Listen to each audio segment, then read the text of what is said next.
Kajingit ka ba siya?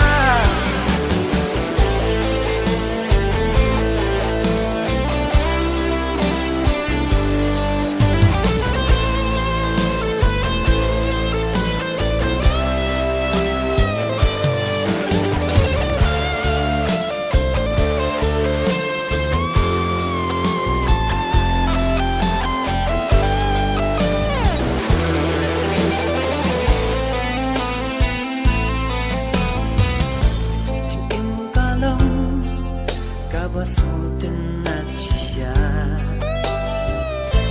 Jing im ka day Jing kulmen ka ba siya taba Jing im ka lang Kakamrang ban pandap pura Jing im ka day Kakerteng ban sanam syurda Jing im haga birthday Kalau kung im basa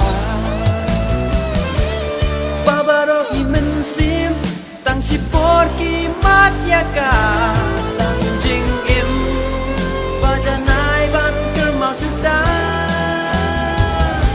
Jing im kalang